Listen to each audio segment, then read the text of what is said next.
Who are you? What defines you? Do you see yourself the way that others see you? Have you ever felt like the world made up its mind about you before you had a chance to decide for yourself? I think about these questions a lot, especially when I introduce my eldest son. He is a jazz pianist, and it's one of my favorite things to say. He's 6'8", beautiful brown skin, a mountain of curly hair, and when he walks into a room, honestly, when all of my sons walk into a room, the first thing people think is basketball. As a woman standing nearly 6'2", I am no stranger to this. I have gotten it my whole life. And no matter how well dressed, how witty, how kind, how funny, inevitably, I get the question, do you play basketball? The answer has almost always been no. I tried. I have just never made use of these legs. But the question always makes me feel both painfully visible and painfully invisible at the exact same time, because people make assumptions about me before I even open my mouth. But my son is a jazz pianist. So when we're out to dinner, when we're spending time together as a family, and someone inevitably asks the question, do you play basketball? I say no. He is a jazz pianist. Ugh, the look that people give us. It's an incredulous stare, it's a little bit of shock, and then a very, very reluctant acceptance. Because it is so hard to accept that what someone thinks you are and what you are could be two totally different things. The thing about it is, his musical ability is not a shock to us. When he was just 4 years old, his preschool teachers called us into the classroom and told us that he was playing chord bells completely by ear. I still remember settling into those tiny little chairs and watching as our baby played the most beautiful music. Shortly after that, he told us he sees colors when he plays. And from then on, he has been taking us on this beautiful, colorful musical journey. I always say that I'm so glad that he came first, because he taught us one of the most important lessons about parenting, that although it is a gift that we bring our children into this world, they're not us. They're not better versions of us. They're not newer versions of us. They are their own. So when my middle son came along with his big bright eyes and his athletic ability, and my littlest came along with his wit and his humor, wanting to be president, we could get out of their way. And that's one of my favorite things about humans. We come into this earth with our own vision, with our own perspective. And if we're lucky, we get to be a great many things. So why is it so hard for people to accept that you can be more than one thing? I think I got it though. I think it really stems from the fact that it is easier to put people in boxes. It's easier to see people as one thing, good or bad, black or white, red or blue, than to understand the nuance and the complexity of being a human being. And I think a lot of this stems from how we interact with one another. Just think about it. When you're young, when you're in college, the first thing people ask is, what do you do? What do you want to be? And when we go out and interact as adults, we get the same question. After what's your name, it's what do you do? It perpetuates this idea of a singular identity, of one thing. When I was little, I wanted to be a writer. I used to read the Goosebumps series by R.L. Stine, and I used to write horror stories and fold them up and put them in birthday cards and give them as gifts. I was a writer, and I said so. Then when I was about 10 or 11, I met Kenneth Brown, or Judge Kenneth Brown, the first Black Queens Supreme Court judge.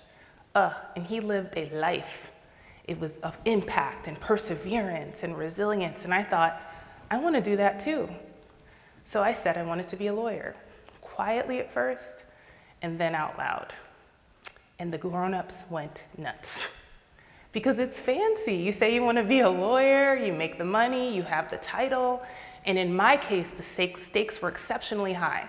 I'd be the first lawyer on either side of my family and the first of my siblings to go to college. So I went to college, here in fact. I studied English.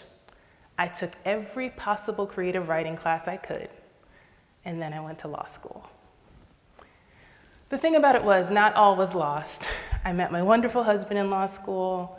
I fell in love with Washington, D.C. in law school, and I had a successful 10-year career as a federal attorney. I settled into my one thing. It was stable, I made everybody proud, and then it all fell apart. In 2013, I was furloughed. In a time that's not that different than right now, Congress failed to reach an agreement on a budget, and the government shut down. I was sent home without any plans to come back, without a paycheck, and I was shook. I hadn't even fathomed, and picture this in 2013, I hadn't even fathomed the idea that the government could shut down. I was raised by 2 career civil servants who worked for the government until they retired. It was terrifying to know that this carefully crafted identity could be fragile and it could fall apart. And I got so mad because I had spent so much time pouring so much into my one thing that every other part of me got what was left over. I got mad at myself, at the system, at the illusion of stability, and then I got so sad for myself, for the system, for the illusion of stability. And then I woke up. I started writing again. And not your typical John Grisham, lawyer turned writer writing you'd expect. I wrote about zombies. I wrote about messy, profanity-laced zombie stories, killing people at rest areas in Maryland. It's true. And I had so much fun. I started writing blogs and articles and TV and film reviews. And I even discovered this really cool community of blurs or Black nerds. It was amazing. I realized that all of the complexity and the multitude of my identity that I had been shoving down wasn't a liability. It was a superpower. And here's the thing. Human beings, we are not meant to be one thing. Our ancient ancestors weren't just hunters and gatherers. They were tool makers, they were navigators, they were foragers, they were builders, they were storytellers. Survival depended on flexibility, and the ability to adapt was an evolutionary advantage. So why is it that we keep perpetuating this one thing?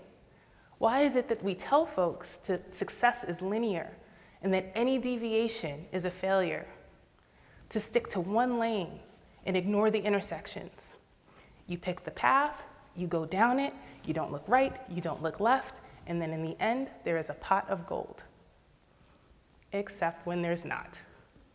Except when industries automate. And those corporate jobs you spent all this time planning for lay you off.